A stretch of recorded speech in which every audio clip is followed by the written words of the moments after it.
रूस और यूक्रेन की लड़ाई में भारत को किसका पक्ष लेना चाहिए, रूस का या फिर यूक्रेन का?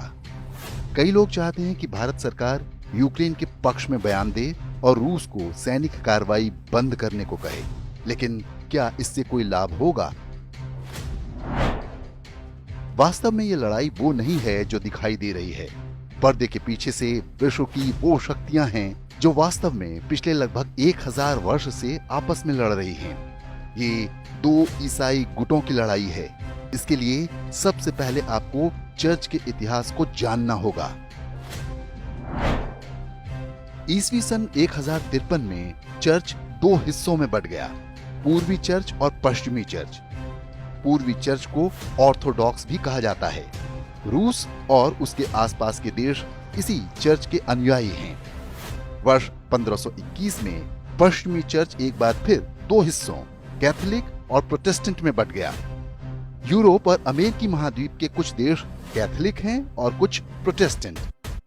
जिन भी देशों में ब्रिटेन से जाकर लोग बसे हैं वो अधिकांशतः प्रोटेस्टेंट हैं। इनमें अमेरिका और ऑस्ट्रेलिया जैसे देश भी शामिल हैं।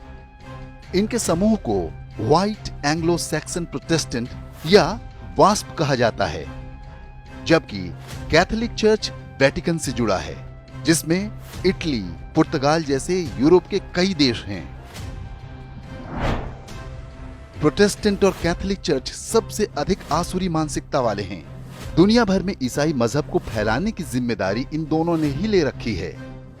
इसके लिए उन्हें चाहे जो भी करना पड़े, समाज को बांटकर उनमें एक दूसरे के लिए घृणा फैलानी पड़े या गृह युद्ध ही क्यों ना कराना पड़े, ये पूरे विश्व को ईसाई बनाने को अपना कर्तव्य मानते हैं। जबकि ऑर्थोडॉक्स चर्च स्वभाव से अधिक सहनशील है। ये अपने क्षेत्र तक सीमित रहते हैं और भारत जैसे देशों में जाकर धर्मांतरण कराने के लिए ये उतावले नहीं रहते। प्रोटेस्टेंट, कैथोलिक और ऑर्थोडॉक्स ईसाइयों के ये तीनों ही खेमे एक दूसरे के खून के प्यासे रहते हैं, ठीक उसी तरह से जैसे इस्लाम के अंदर शिया और सुन्नी की लड़ाइयां होती हैं। लेकिन इनकी धूर्तता ऐसी है कि ये भारत में आकर बताते हैं कि हिंदू धर्म जातियों में बटा हुआ है और अगड़ी जातियां पिछड़ी जातियों पर अत्याचार करती हैं। इतिहास में ऐसा कभी नहीं हुआ कि हिंदुओं की दो जातियां आपस में युद्ध लड़ी हों, जबकि ईसाई और इस्लामी इतिहास में ऐसे ढेरों युद्ध हो चुके हैं और आज भी हो रहे हैं। ऐसा ही एक युद्ध है प्रोटेस्टेंट और ऑर्थोडॉक्स का। रूस और यूक्रेन दोनों ही ऑर्थोडॉक्स चर्च के अनुयायी हैं। दोनों की साझा संस्कृति और इतिहास रहा है, लेकिन उनके बीच में दरार डालने का काम किया है अमेरिका और ब्रिटेन जैसे प्रोटेस्टेंट ईसाई देशों ने। सोवियत संघ के टूटने के बाद से ही अमेरिका इस काम में जुट गया था। इसके लिए उसने यूक्रेन में अपनी दखल बढ़ानी शुरू की। यूक्रेन में ढेरों एनजीओ, मीडिया संस्थान और एक्टिविस्ट पैदा किए गए, जिनकी फंडिंग जॉर्ज सोरोस जैसे विध्वंसक अरबपति और अमेरिकी खुफिया एजेंसी CIA कर रही थी।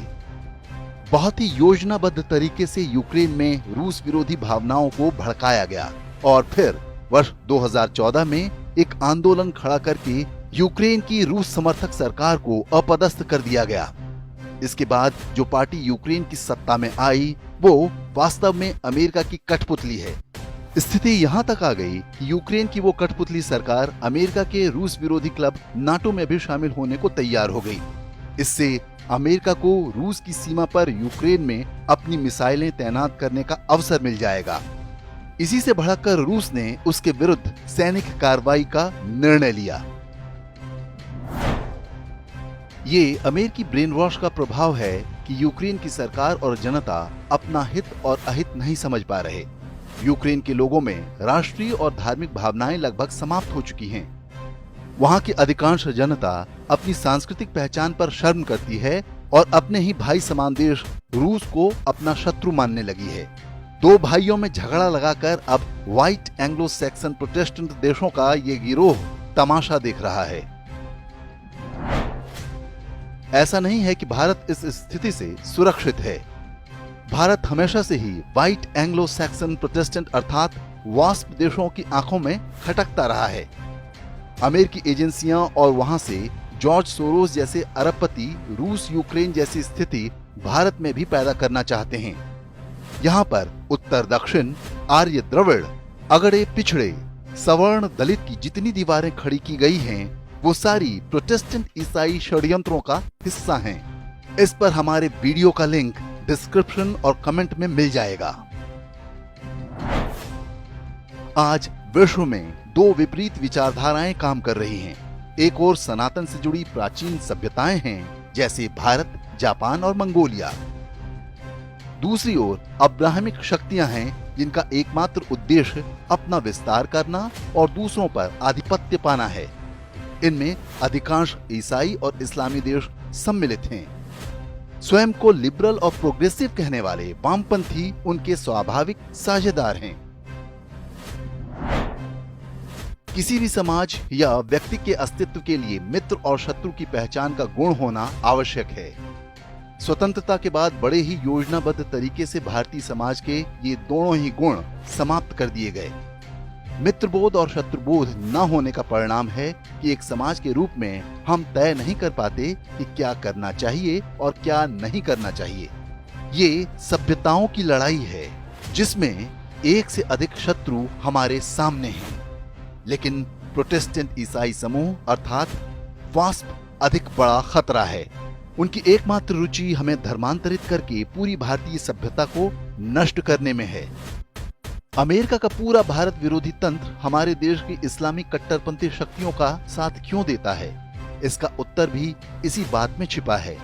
इसमें कोई संदेह नहीं होना चाहिए कि रूस यूक्रेन के बाद उनका अगला मैदान भारत ही होगा। ऐसे में एक सामान्य नागरिक के रूप में हम क्या कर सकते हैं? पहला, अमेरिकी कंपनियां नेटफ्लिक्स और अमेज़न भारतीयों का भी ब्रेन वॉश कर रही हैं, इनसे दूर रहें। दूसरा, गूगल और एप्पल जैसी कंपनियां अमेरिका का हथियार हैं, उन पर पूरी आश्रितता न रखें।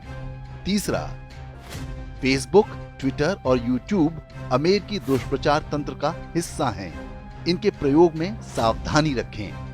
चौथा, भुगतान के अमेरिकी माध्यमों से बचें। रुपे, यूपीआई, भीम जैसे स्वदेशी प्लेटफॉर्म का प्रयोग करें।